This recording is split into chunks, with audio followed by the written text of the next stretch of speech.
The stone room is not so much dark as full of pressure. A girl sits on the cold floor, skirt of vicuña wool bunched beneath her, hands folded because that is what they taught her. Her breath fogs and then steadies. A eunuch slides a bowl of chicha past the door. The bowl makes no sound. Outside, Cusco moves like a living city, but here the world narrows to a throat, and the tightening knowledge that the city keeps a ledger of lives. The girl is 8 years old, and she knows that when the Curaca signs the quipu and the Apupanica lifts his hand, her name will no longer be her own. They measured her molars and her posture, turned her face as if inspecting a pot, and checked for blemish with clinical fingers. The Mama Cuna who watches at the threshold is older than the building and colder than the wool. She recites no prayers aloud. Her duty is to record obedience into muscle and silence into habit.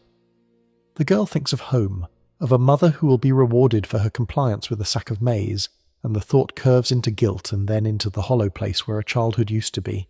If you enjoy these dark histories, leave a like and subscribe.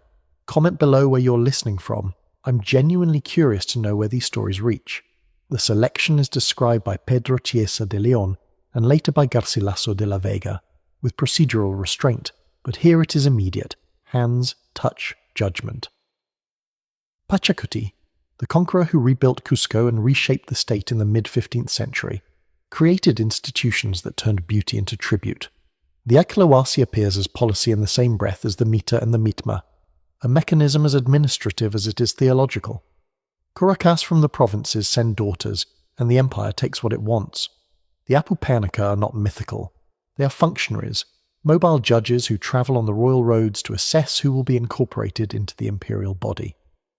The girl learns a new language of posture and chant. She learns the names of the fabrics she will never choose, and the geometry of the tapestry patterns that will mark noble cloth. To the Mama Cuna she is raw material. To the chroniclers she is a symbol. To herself she remains a girl who counts the days by the number of prayers she endures and the distance her thoughts travel back to a valley she may never see again. In the courtyard of the Aclla, faces catalogued by clerks, one day becomes indistinguishable from another. The girls are taught to speak with the vocabulary of the state, pronouncing the Quechua of Cusco rather than the dialect of their Ilu. They are given new names or titles that mean nothing to their mothers. They are divided into ranks. The Payas and the Guairuros are given labour. They will wash, cook, weave for local officials, and sometimes be assigned as concubines to lower nobility. The white Aclas, the Uraca colour, are retained for higher functions, to be woven into state diplomacy, ritual, and the technocratic machinery of power. The Acallas become, paradoxically, the most visible and the most invisible. They appear at feasts. They produce the finest Quipus-patterned Cumbi cloth reserved for the Sapa Inca, and their bodies are kept as vessels of state sanctity. Papal analogies in later writing are wrong, but the effect is similar: a bureaucracy that sanctifies service and consecrates loss. Mothers in remote highland villages learn to keep a silence that looks like acceptance, because resistance risks collective punishment. The Curaca explains with the language of obligation. The empire demands daughters. To refuse is to risk famine and massacre. The story of Curio, recorded by Garcilaso and other chroniclers, circulates like a warning under the cloistered roofs. Aclla who attempted escape were not quietly punished. They were made public monuments to obedience. The account of a woman placed in a pit and slowly covered with earth until she suffocated is one of many punitive tales intended to translate the abstract law into an immediate terror. These punishments fulfill a double function. They deter insubordination and they demonstrate the reach of the Sapa Inca, who demanded not only harvest and labour, but bodies in ceremonial servitude. The chronicles use language that bridges legalism and theology. The chosen are said to serve the sun, and the sun is also the symbol of imperial claim. The Acalla becomes a unit of tribute, and the language of tribute aims to obscure the human cost. To understand this as merely religious devotion is to miss the bureaucratic heart of the mechanism. It is a state policy that requires compliance and forced through ritualized violence. Pachacuti's reforms after 1438 are well documented. He expanded the road network, reorganized the provinces, and made Cusco into a court where diplomacy and surveillance were daily routines. But power needs instruments that touch the body, not only the land. The Acella system answers that need. It standardizes the collection of the best children, transforms them into apprenticeship centers for ceremonial labor and skilled textile production, and keeps the political elite supplied with symbolic brides and ritual gifts. A girl taken from a village near the Vilcanota may have become an Aclla, not for her lineage but for the symmetry of her face, for a lack of pockmarks on her skin, for a carriage of the head that suggested descent and health. The system feeds itself with selection and reward, with the Curica balancing local compliance against imperial violence. This is statecraft designed to be intimate. The empire does not only tax fields, it robs futures. In the Aclla Huasi, the education is exhaustive. The Mamakusas teach textile patterns known as tokapu, songs to the sun, protocols for the palace, and strict sexual discipline. The presence of eunuchs is not a myth. Garcilaso writes of male attendants who acted as guardians. The Aclas are secluded, with little or no contact with men. The ritualized purity the state demands is monitored and policed. This life is regimented and often luxurious in material, but it is slavery in its fundamental terms. Personal agency is suppressed in favor of a narrative where the girl becomes an object of piety. The resulting contradiction is simple. The most venerated are often the least free. There is also a calculus of value. An Acla might be sent as a diplomatic gift to secure alliances or distributed among provincial elites to bind their loyalty to the Sapa Inca. Her fate is a ledger entry in an economy of power. When the empire seeks divine favor, it reaches beyond diplomacy into sacrifice. The Capacocha is the most formalized example. Archaeology has corroborated what the chroniclers sketched. Children and adolescents placed on high peaks, decorated and entombed. Johann Reinhard and others located some of these corpses in the late 20th century on summits above 6,000 meters. The Lulilaco children and the maiden on Amperto are tangible proof. These finds show clothing woven with imperial techniques, ritual bundles, and offerings arranged with deliberation. The cold, preserved flesh, the braided hair, the textiles, and the artifacts speak in forensic detail about a ceremony that combined sacrifice, state theatre, and belief. The girls were not anonymous.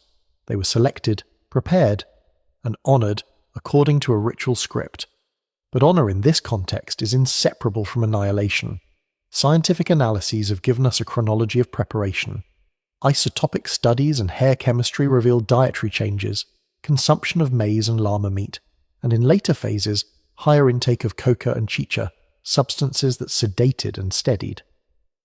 The process of Capacocha, as reconstructed by researchers such as Constanza Cerruti and others working on the Alulailaco finds, appears deliberate and technical rather than chaotic. The state invested resources to make its offerings persuasive to the gods. The ceremonial ascent, the funerary goods, the careful placement in ritual caverns or mountain shrines, all confirm that this was a sacrificial system conducted by priests and officials working with the logistical precision of the imperial state. The mechanics of a high-altitude burial are brutal in their efficiency. The child, dressed in finery and looped with ritual tokens, is carried in a procession accompanied by nobles and attendants. The road to a summit at 6,000 meters is itself a test of endurance. The thin air forces the body, already fragile, into a struggle. At the peak, a chamber is prepared. The offerings are placed. The victim is seated or laid in position, sometimes supported on cushions, sometimes placed in a tightly constructed stone box. Chroniclers assumed quick deaths, but forensic evidence shows slow endings. Hypothermia and asphyxia leave traces. The body cools, organs preserve, and the last hours can be reconstructed through the tools of modern pathology. It is not necessary to imagine nefarious violence beyond the ceiling. The ceiling is the violence. Alone inside a stone compartment at the summit, a human life winds down in a manner chosen by officials of the state. These rites are described in the language of piety by the people who instituted them. They are framed as gifts to Inti and as means to stabilize weather, fertility, and cosmic order. That piety is real. But the state enmeshed religious justification with political control. The selection of bodies for sacrifice served to display imperial reach. They travelled to distant provinces, selected girls with precise physical criteria, and carried them to the heights where the living could not easily retrieve them. The effect was demonstrative. The empire could place its own people into the heavens and thus claim a cosmic sponsorship of rule. It was theology and public relations in one. The text of the Chronicles shows a double vision. Cieza de Leon records administrative procedures and lists of tribute. Garcilaso, writing later from a perspective sympathetic to Inca nobility, softens certain details but cannot erase the mechanics. Pedro Pizarro and others describe funerary cohorts for the deceased Sapa Inca, accounts of attendants and favourites entombed with rulers. These accounts converge on the same fact. The state required human accompaniment for political theatre, and faithful service could be final. When Huayna Capac died in 1527, virulent disease had already begun to ripple through the highlands. Smallpox, introduced across the isthmus and spreading through trade networks, decimated populations and set the empire on a course of instability. The decimation intensified the uses of the Achellas. The state, weakened by disease and later by civil war, nevertheless maintained rituals that consumed bodies.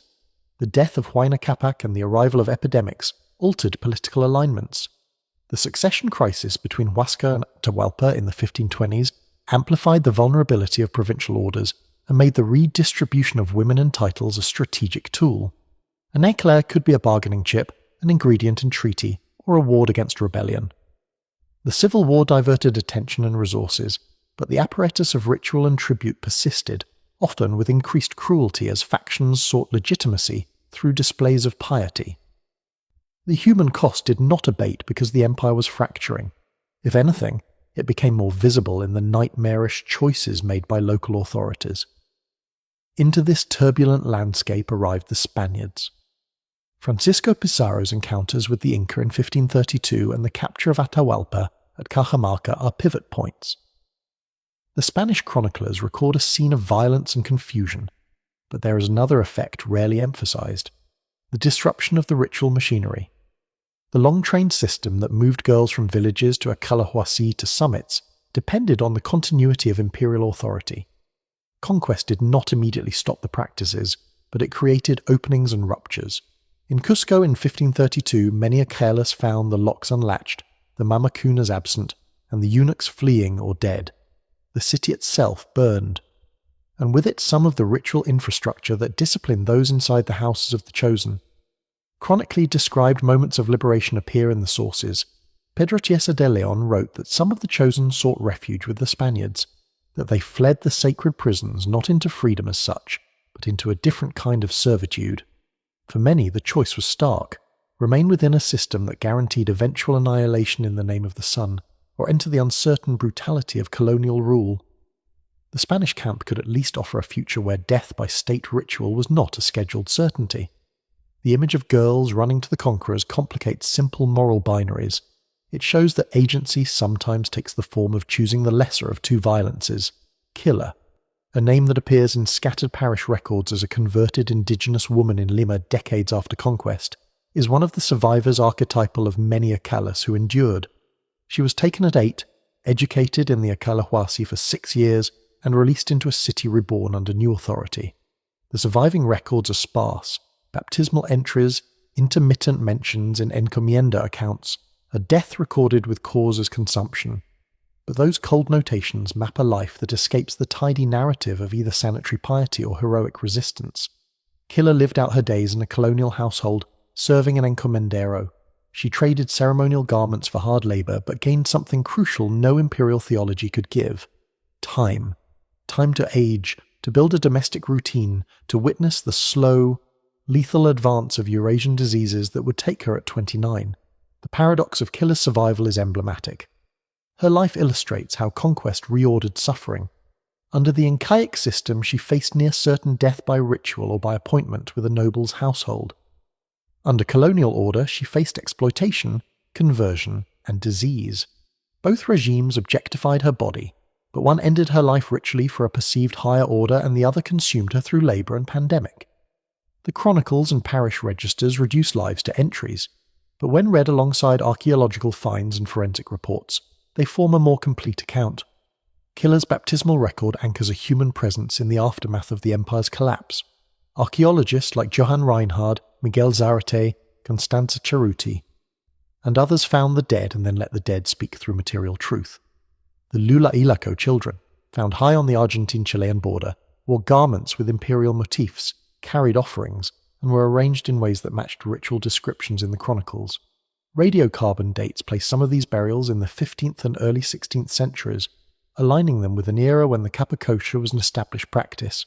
The material evidence does not sanctify the acts, it documents them. The bodies preserved by cold give forensic scientists the ability to examine diet, disease, and last moments with a precision impossible for other ancient cultures.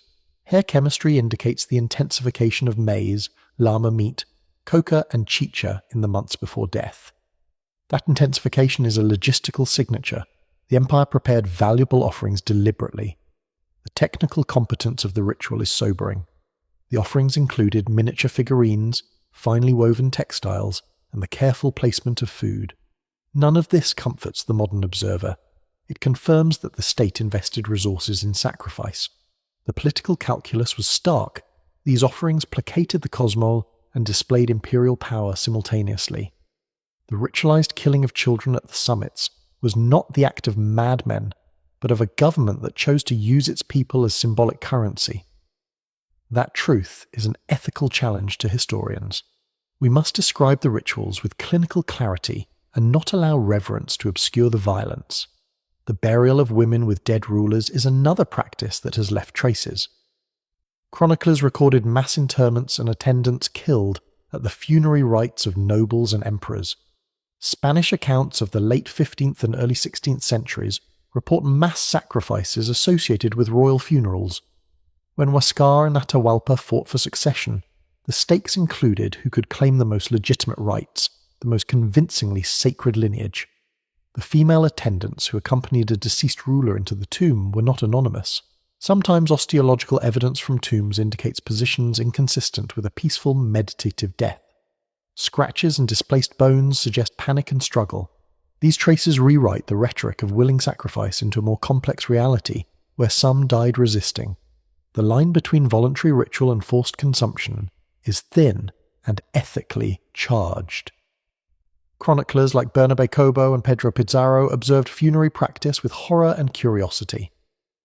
Their descriptions were filtered by Christian categories that alternately demonized and sensationalized the acts.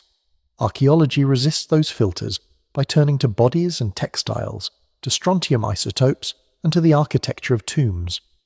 Evidence shows that some victims were groomed from childhood, others took part in ritual knowing its finality, and some appear to have been bound or positioned in ways that indicate duress. The state designed ceremonies to produce awe and compliance, but that design did not eliminate the possibility of coercion within the ritual. Consider the quipu as bureaucratic evidence. Knotted cords, recorded by Spanish observers, tracked tribute obligations and personnel. The quipu makes visible a system in which human lives could be quantified and transferred like maize sacks.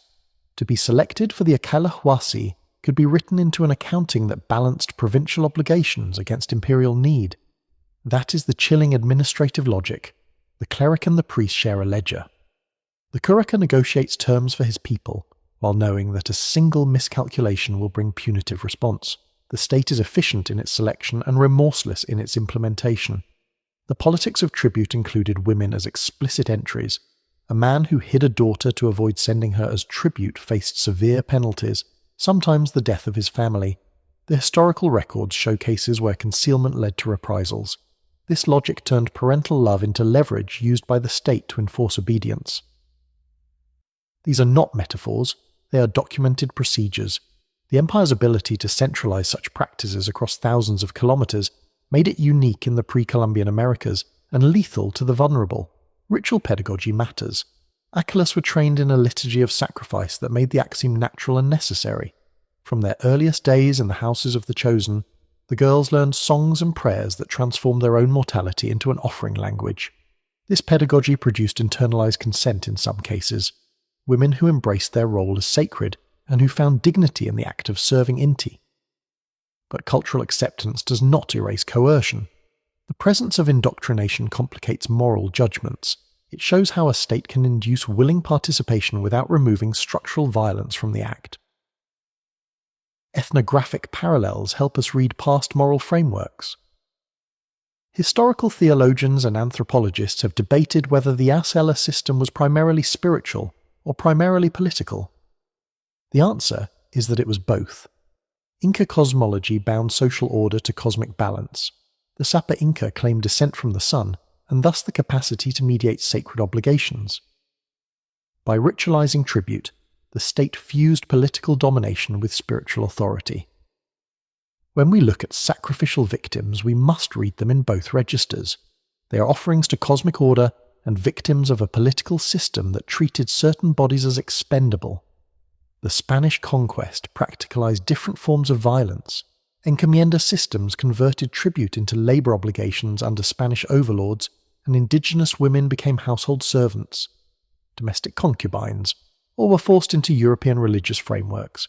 The new colonial institutions had their own logics of domination: baptism as control, encomienda as an economic tool, and the colonial church as a partner in social reordering. For women like Aclla, this meant changing masters but not necessarily experiencing kinder treatment. Life in a colonial household could be brutal, but it carried the unintended benefit of survival without ritualized death on a mountaintop or in a funerary chamber. The epidemiological shock the Old World carried allowed the Spanish to destabilize and de-end institutions rapidly. Smallpox and other diseases created demographic collapse, which the empire could not withstand. The political collapse removed the apparatus that scheduled deaths for ritual purposes, but it replaced those institutions with another form of extraction. Colonialism also rewired gendered power relations, embedding indigenous women more deeply into economic exploitation. The result was not liberation, but substitution. Ritual death was replaced with labor death, and spiritual sacrifice with economic disappearance. The historiography of the Aclas has been contested. For centuries, Spanish chroniclers shaped narratives that suited colonial aims. Later, nationalist historians sought to reclaim Inca institutions as evidence of civilizational complexity. In recent decades, archaeologists and historians have tried to balance these perspectives by foregrounding the experiences of the victims. Excavations, forensic pathology, and isotope chemistry return agency to the dead by telling us how they lived and died. This scholarship insists on a language precise enough to name coercion, without erasing the cultural realities the dead inhabited. The scientific publications about the mummies are careful, because the ethical stakes are high. Researchers publish radiocarbon dates, descriptions of textiles, and isotopic data that outline diet and mobility. They refrain from romanticized narratives of peaceable sacrificial girls content to die for cosmic harmony. Instead, they document preparation, patterns of selection, and physiological evidence of sedation in final weeks. These empirical findings are not emotive displays but forensic statements. They allow historians to reconstruct both administrative intent and individual experience. The moral language we use matters. When museums display the Lulailaco children or Juanita from Ampeto, they present artifacts that draw crowds and dollars. Tourists gape at preserved hair and garments, unaware that they are looking at state homicide enshrined. Curators often balance respect with education, but public fascination runs the risk of aestheticizing suffering. Historians have an obligation to resist that glamour, and to insist on the deliberate and policy-driven character of these deaths. Beauty was systematically harvested by the state. The politics of display intersects with indigenous memory. Descendants of the regions where these girls were taken see the exhibits differently than international audiences. Some indigenous communities demand repatriation or respectful treatment, and scholars have to negotiate between scientific inquiry and cultural sensitivity. These conversations are part of the broader reckoning about how we handle human remains and the legacies of violence. They force institutions to confront the fact that applause for archaeological skill can mask the acknowledgement of past crimes. Consider the micro-history of a single textile. A cloak with tokapu indicates imperial ownership and high-status production. Its threads can be traced to specific regions, its dyes analysed for trade networks, and its pattern signifies authorised use by the elite. That cloak worn by an Acla during Capacocha is a material sign of the state's investment in spectacle. It shows the convergence of economic surplus and ritual consumption. The empire grew rich enough to create art for death, and that art became the wrapping of young bodies. Textiles also tell of labour. Aclas who wove the finest cloth were skilled artisans. Their work contributed real economic value. The state used their skill to legitimize authority. That same skill produced the garments that would be used to bury them. There is a bitter symmetry. Their mastery as weavers became part of their erasure. The textile ties craft, gendered labour, and sacrifice into a single continuum of state power. The role of regional elites is central. Caracas negotiated with imperial agents, sometimes deferring daughters to the center in exchange for peace or favor. Some Caracas gained prestige and material advantage by cooperating. Others suffered reprisals when they resisted. That tension between local survival strategies and the enforcement of central power explains much of the moral ambiguity in provincial decisions.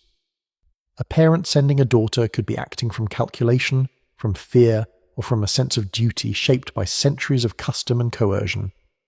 The archives keep the evidence of negotiations, quipus summarizing tributes, colonial accounts that list payments, and depositions recorded by Spanish officials. These records show that the transfer of girls was integrated into a broader contract of rule. It was not arbitrary, it was systematic. By reading administrative records alongside archaeological evidence, we can see how the state turned intimate relationships into manageable resources. The gendered architecture of sacrifice should not be overlooked. Women were chosen for specific theological reasons: purity, youth, and perceived beauty, but also because gendered bodies were a medium for expressing authority. The Sapa Inca's relationship to the sun and to mythic ancestors required ritual acts that involved women's bodies as mediators. That theological claim had political consequences. If a woman was declared sacred to the sun, she became the property of the state and lost the protection of her natal family. Male attendants, eunuchs, and priests controlled the thresholds of this system. They policed purity rules and enforced seclusion. Their presence demonstrates that decisions about female bodies were concentrated in male hands. That asymmetry is not incidental, it is structural. It speaks to a political culture where the administration of sanctity rested on a gendered hierarchy that allowed some men to enforce ritual murder without accountability beyond the logic of cosmic order. The conquistadors documented many of these practices with a blend of fascination, pity, and opportunism. They used descriptions of human sacrifice to justify conquest, painting the Inca as barbarians to be supplanted by Christian rule. That rhetorical move served colonial policy. But modern historians must separate polemic from evidence. The violence the Spanish inflicted on indigenous populations was different in form, but sometimes parallel in logic: control, property, and the instrumentalization of bodies for political ends. When evaluating the record, we must account for bias. Spanish chroniclers had motives, religious, imperial, personal, that shaped their accounts. Indigenous witnesses, when recorded, were mediated by translation and by the priority